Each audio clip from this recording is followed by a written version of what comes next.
rules, regulations, and like a to-do list. Right. Whereas we have the gospel, we have the good news, and that's what we have to train our brain towards. Just this awesome news that God put in front of us in this Bible, and that Jesus lived out. You know, I'm on my varsity basketball team, and we train so hard every day to win games. You know, whether it's scouting, whether it's practicing, watching film, whatever. We train so hard, you know, but where I realized that if I can train so hard for something that's meaningless in the long run, how can I not train myself even harder in life? It's something that's going to bring life and bring eternal salvation to us. Yeah. Because that's what Jesus promises is going to happen if we just continue to train. So I think that's just so important. We've got to train our brains. That's right. Number 4, it's very simple. Just do good. Turn over to Galatians chapter 6. Go, Nick. Come on, Nick. In verse 9 it says, "Let us not become weary in doing good. Right. For at the proper time we will reap a harvest if we do not give up. Therefore, as we have opportunity, let us do good to all people, especially to those who belong to the family of believers." Paul says we can never be tired of doing good because ultimately, when it comes down to it, we reap what we sow.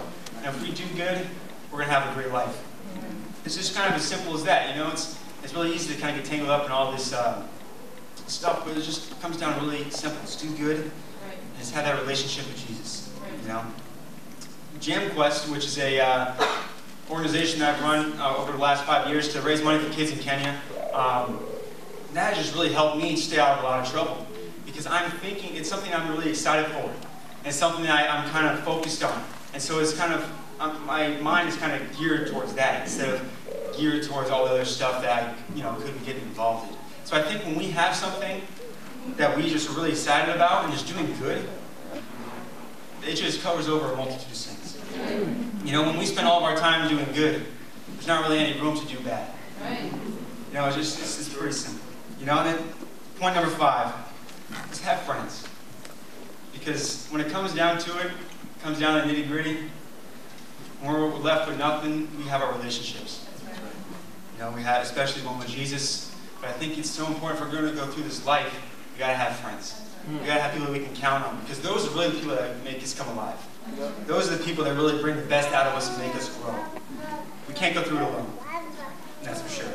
Turn over to Galatians, just back on Galatians 5 or 6. Come on. It says, "The only thing that counts is expressing itself through love." And a little bit down in verse 13, it says, "You, my brothers and sisters, were called to be free. But do not use your freedom to indulge the sinful nature. Rather, serve one another humbly in love. For the entire law is fulfilled in keeping this one command: love your neighbor as yourself." You know, I was really encouraged this past couple weeks ago. A bunch of the brothers, Deshaun, Dylan, Drew, Noah, Chris, they all come up to my basketball game. You know, I don't play a whole lot, but it was just fun to see them just up there, just cheering me on. It was just a blast. You know, they came over and they slept on my floor in my living room, and we were up till like 4 in the morning. I had to practice 8 the next day. But it's just, you know, these guys are the guys that make me come alive. You know, some of my best friends are here in the room today. You know, Grayson and Julius. And it's so fun just being able to be around those guys, because those are the people that really help you move along in life.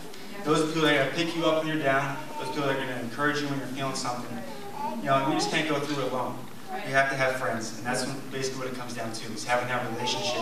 Having a relationship with people, with our parents, with our siblings, and ultimately having a relationship with God and Jesus. And so if we do this thing, God promises us life.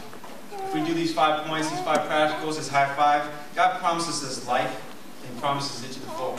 And that's what He wants. He wants us just to have an awesome, fun, great life. And that's ultimately what He wants. You know?